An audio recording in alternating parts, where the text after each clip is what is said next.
maashaallah akkuma isin argitan kana algaa biyya alaa diizaayinii biyya alaa haalaan bareedaa ta'ee fi akkasuma kwaalitii darajaa eeggate isiniif dalagne qopheessinee jirra jechuudha. Akkuma isin argitan kana algaan kun kadalagame leezarii fi ispoonjii akkuma isin argitan kana itti aansee kitchen cabinet haalaan bareedduu taatee fi guddoo taate mana isaanii dhaqnee mattarree diizaayina kana ufiitii filatanii diizaayina biyya alaa itti aansee ammallee algaa haalaan bareedaa ta'ee fi maashaallah ta'e kan algaa keessumaa nu dalage jedhanii waa akkanatti waa sadiin kan akkana walirra dalagee qopheessee fi jira. Hanga xumuraatti viidiyoo kana subscribe like share godhaa na wajjin turaa sinin jedhan. Assalamu alaikum warahmatullahi wabarakatuh. Ashaamar kafuune jaalatamtootaaf kabajamtoota hordoftoota Zulaamaa Show jirra jirtu bakka jirtanitti nagaaf kabajaan ka'onni qulqullurraa madda isin biraa jiraatu jecha Zulaanaa akkam itti tolee akkana faajaa jirti fataa jirti warroonni jettanii maashaallah namni akkana jechuudha. Ufirraa fataa jechuu barbaadan algaa kana hojjechiifadhaa sinin jedha. Akkuma isin argitan kana algaan kun ganaxxalama jechuudha yookaan ammoo gargara hin baha jechuudha. Akkuma isin argitan kana kinooti inni kun akkaataan diizaayinii isaallee wanti hundi isaayyuu akka soofaati kinooti. Akkuma isin argitan kana muka walaa sibiila walaa chuppudii maal kana hin qabu jechaadha. Akkuma isin argitan kana haala isin argitan kana leezariidhaan fahamee bareedee dalagamee jira jechuudha. Namoonni algaa kana jaalatanii algaa kana barbaadanii na bira kootaa isin jira. Akkuma isin argitan kana jimpaasii jalaa gubbatti jimpaasii qaba jechuudha. Asuma akkuma isin argitan kana maashaallah hedduu bareedaa jimpaasii lama ofirraa qaba. Akkuma isin argitan kana jalaa kaasee gubbaa achuma barateettanii waan barbaadan dhageeffachuu dandeettan. Algama keessan irra ciiftanii reemootii keessan qofa qabattanii waan barbaadan dhageeffataa hirriba keessan gaarii rafuu dandeettanii. Akkasuma ammoo yoo barbaadan jechuudha wanta hirriba isin qabsiisu kamuu dhageeffattanii hirriba keessan rafuu dandeettanii hirriba raahaa qabu hirriba bareedaa raftan jechuudha. Algaa akkanaa kanarraa raftanii hirribni nan qabneen hin jiru sinin jedha. Akkuma isin argitan kana leezarii kwaalitii ta'een kadalagame akkuma isin argitan kana maashaalladha. Hedduu bareeda jechuudha. Akkuma isin argitan kana maashaallah walaa hamsoolaa walaa komfortii hin barbaadu kinooti. Innu haala ofiitiin akkana bareedee qophaa'ee jira jechuudha. Maashaallah namoonni barbaadan namoonni jaalatanii keessan na dubbisuun irraanfatinaa sinin jedha. Kana qofa osoo hin taane algaa barbaadanii gara barbaadanirraa gadi buustanii yoo nu ergitan nu akkanatti isiniif dalayna jechuudha. Meeshaan ati oomishtu meeshaa akkamitti warri jettan meeshaa akkana kana oomishna jechuudha. Kinooti meeshaa kwaalitii meeshaa darajaa eeggate meeshaa babbareedaa kanneen oomishna jechuudha. Nu biratti meeshaa akkana qofa argattanii warroonni zulaa meeshaan gatiin hin waddada jettanii wanti kamuu darajaa wal qabata. Wanti bareenni kamuu gatiin isaa qaaliidha. Wanti rakaa kamiyyuu jechuudha kwaalitiin isaa gadi bu'aadha. Kana isinillee beekuu qabdan jechuudha. Maaliif wanti bareedaan akka qallaalitti hin dhufu baasii hedduu itti baafamee akka qallaalitti hin bareedu wacii hedduu itti dhumatee akkasi bareeda. Warroonni meeshaan nu biraa qabdanillee meeshaan keessan isinii hojjetamaa jira. Warroonni nu hin ajajannellee koottaati filannoon keessan Zulaamaa Show ta'u isinin jedha. Gara algaa kanatti yoo deebi'e algaan kun guutumaan guutuu isaatti leezarii kwaaliitiidhaa fi leezarii darajaa eeggate akkasuma qulfii garaagaraatiin haala isin argitan kanaan bareedee miidhagee bahee jira. Algaan kun hanga nama 3 hin ciibsa jechuudha. Hanga nama 3 ciibsa. Itti aansee gara kitchen cabinetiitti isin dabarsa. Kitchen cabinetii kana daariin lamaanii koornariidha jechuudha. Koornarii biffee koornariin beektanii istaayilii biffee koornariitiin dalagame jechuudha.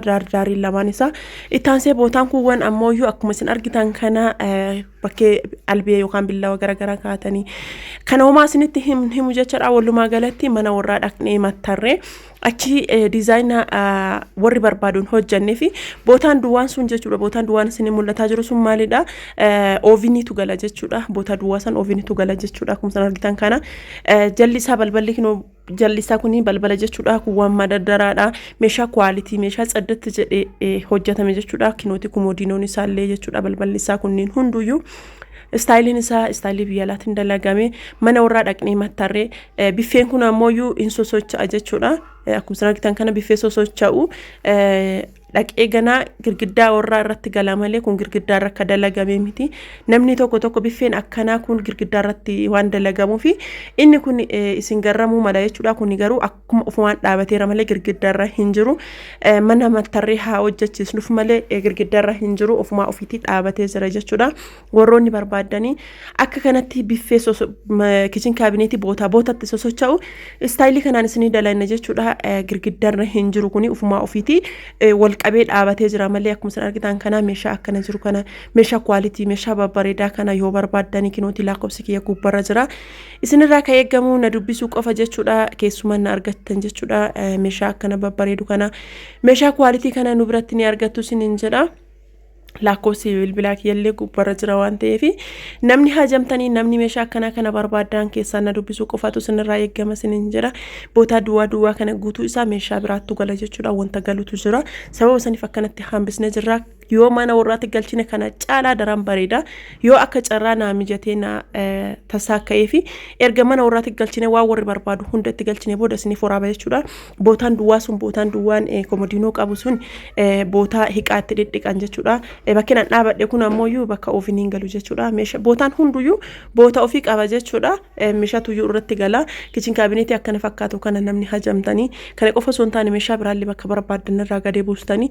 yoo gara keenya dhuftan nu akka gaariitti akkanatti tolchine bareechifne isiniif dalena isinin jira ka isinirraa eegamu lakkoofsa bilbilaa kiyya kana qofaatti qabattanii telegram yookiin whatsapp dhaan na dubbisuu qofa isinin jira akkana fakkaata maashaallah meeshaan keenya har'a algaa kana ofiitiif manatti dalagsifatan jechuudha algaa biraallee hin qabanii biratti jechuudha kitchen cabinet illeen akkuma isin argitan kana jirti maashaallah dha kitchen cabinetiin kun ka dalagamu qaariidhaan jechuudha namoonni hajamtanii namoonni barbaadan koottaa keessan na dubbisa nu customer keenya tokko maayuu nutti dhufee nu jaalate nutti dhufee akkasuma filannoo ofii filannoo keenya godhee nu filate jechuudha nutti dhufee namni nurraa saalfate yookaan ammoo hongee deemu hin jiru jechuudha kana isin hin jiru nu as qayyamne jechuudha nurraa nu as qayyamne nu bira deemu hin jiru galateeffataa du'aa godha akkasi deema maaliif jenna waan jiru hunda dhugaa himne wanta ta'uu qabu hunda dhugamatu himne waanuma jiru himne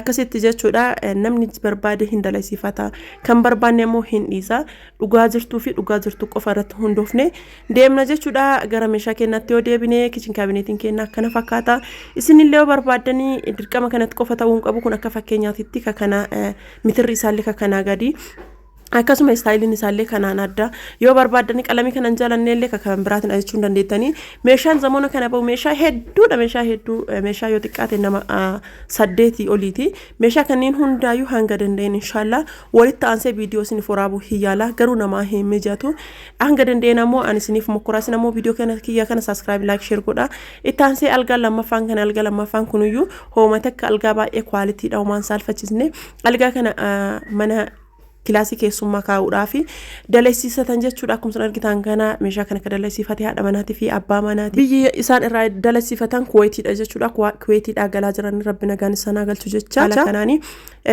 zalaaqii as taa'uu dhabuu malanii garuu dhufaa waan deebi'anii fi haala kanaan dalagsifatan jiran jechuudha haati manaa as waan dhufaa jirtuuf jechuudha haala isin argitan kanaan nullee bareechifne homata akka hin saalfachiifne nu saalfachiisin jedhani haala isin argitan kanaan bareechifne midhaasine dalagsifne fi jirra maatiin keenya of nu usii dalagsisna lakkii meeshaan kun si jalaa badaa jedhani jennaaniin homata akka abdii sirra keenne si ajajanne jedhani inshallah abdii isinarra keettanii rabbi gaditti anillee isiniif bahe jedhe yaada irraa gammadanii irraa jaalatan jedhe yaada isin qofa soon taane hordoftoonni tiyallee akka jaalatan abdii guddaa qaba viidiyoo kiyya kana subscribe like share gochuudhaan nama hunda biraan akka nageettan abdii guddaa sanarraa qaba kabajaadhaan illee isin gaafadha jechuudha hordoftoota kiyya viidiyoo kiyya irraa akkana fakkaataa hanga viidiyoo biratti walitti deebinutti nagaatti horaa bulaa